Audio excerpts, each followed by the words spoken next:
So there's this really funny thing about sitting in silence for hours and hours and hours and hours.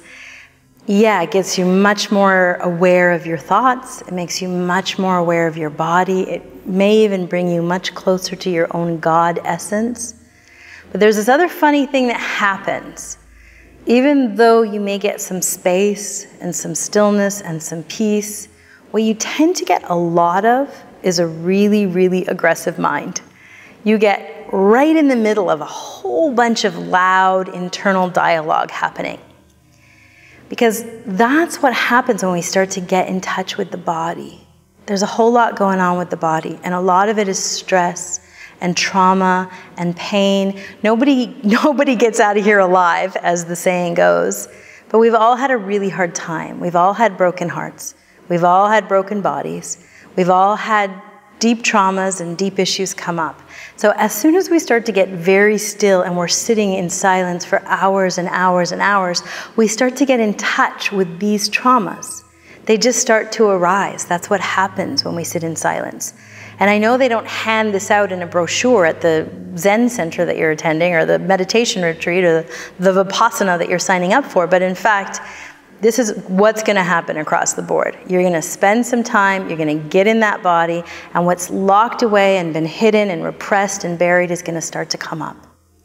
And when that stuff starts to come up, there's something really interesting about it.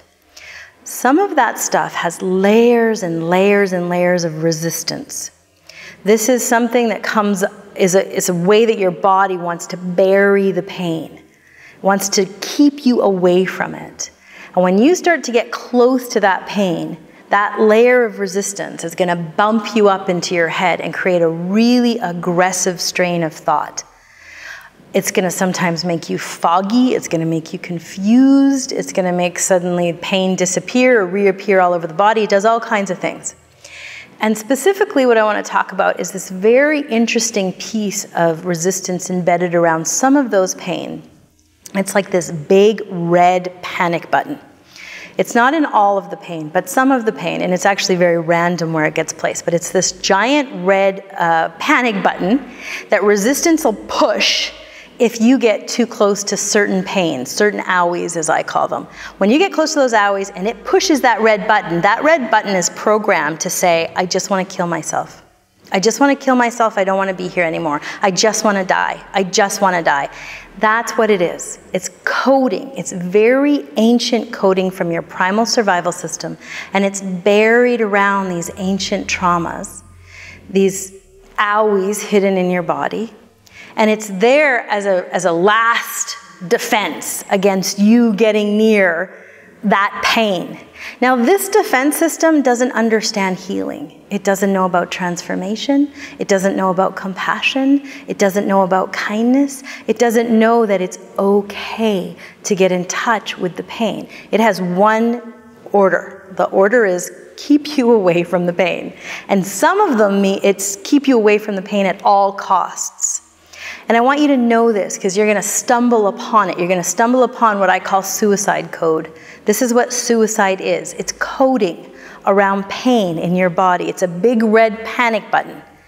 It's like a primal defense system, and it's primal for a reason. It doesn't know that there's an option. And when you start to feel this sense of, I just want to kill myself, I don't want to be here, this is way too much, and those stories become really intoxicating, and it starts to feel really good to not have to face this pain, to not have to look at it, that's coding. It's just coding. And if you know that, you can just go right through it to the pain that's in there. And here's the thing I'm going to promise you. It's very random. Some of the unbelievable, horrible traumas that are hidden in your body they don't have the panic button. So when your uncle molested you when you were 12 and that's been buried for years and years, you can go right on into that pain, touch it, no panic button. But the time when you were 4 and you weren't allowed to wear your favorite green dress to church and you flipped out on mom, that one's got all these panic buttons wrapped right around it. So it's not a sign of how heavy the pain is, how dark it is or anything. It's very random, ancient coding from an ancient system, your primal survival system. And I'm really passionate about letting you guys know this, because if you know this, you can share this. This is coding from the layers of resistance. And as soon as you feel those impulses or those thoughts, go right past it into the pain. Show that pain something like compassion, kindness. That's where you're going to see things like transformation and healing. And you can do that. It's very capable all the time. You do not have to believe or get entranced by the programming of this panic button. So just tell everybody, okay?